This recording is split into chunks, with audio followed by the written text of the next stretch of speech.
ইন্ডিয়ার কাছে আমাদের দাবি আপনারা একটা সুনির্দিষ্ট একটা সমাধানে আসেন। আর দ্বিতীয়ত যারা ইন্ডিয়াতে যেহেতু হইতেছে না, আমাদের অনেক অ্যাপ্লিকেন্ট আর ওনাদের স্লট অনেক কম, সেক্ষেত্রে আমাদের বিপরীত যে দুইটা দেশ বা আমরা এখানে শ্রীলঙ্কার কথাও দাবি করতেছি, আপনারা শ্রীলঙ্কাও আমাদের কিছু স্লট দেন, থাইল্যান্ড এবং ভিয়েতনাম পুনরায় চালু করে দেন, তাহলে আমরা অ্যাটলিস্ট এই ইনটেকের জন্য চালু করেন। এই ইনটেকের জন্য চালু করলে আমরা এত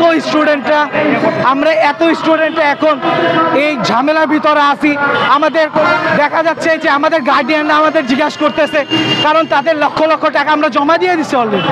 এখন আমরা যদি না পারি, আমাদের একটা একাডেমিক শিক্ষাবর্ষ সম্পূর্ণ রকমভাবে ধ্বংস হয়ে গেছে। আমরা কোথাও ভাই কোনো জায়গায় ঠিকমতো ক্লাস করতেছি না, কেউ ভর্তি হয়েও ক্লাস করতেছি না। তারপরে হচ্ছে আমরা অনেকে ভর্তি হই নাই শুধুমাত্র বাইরে যাওয়ার জন্য। আমাদের ভাই আমরা জানি যে আমাদের সময়ের কতটা মূল্য। বাংলাদেশে আমরা যদি পড়ালেখাও করি, তারপরে একটা সার্টেন বয়সের পরে পরবর্তীতে আমরা চাকরিও পাবো না। তো আমাদের এমনি পাবলিক ইউনিভার্সিটিগুলোতে যদি আমরা পড়ি, অনার্স করতে লাগে 6 থেকে 7 বছর।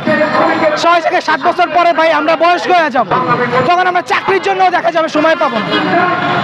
তো আমাদের যেহেতু আমরা বাংলাদেশের নাগরিক, আমরা বাইরের শিক্ষার জন্য চলে যেতে চাচ্ছি, আমাদেরকে আপনারা একটা সঠিক সুনির্দিষ্ট সমাধানের দিকে আসেন এবং আমাদের একটা ব্যবস্থা করেন। আমাদের সময়টাকে আপনারাও আপনাদের সুদৃষ্টিতে নিয়ে আসেন যে আমাদের সময়টার দাম আছে। আপু বলেন।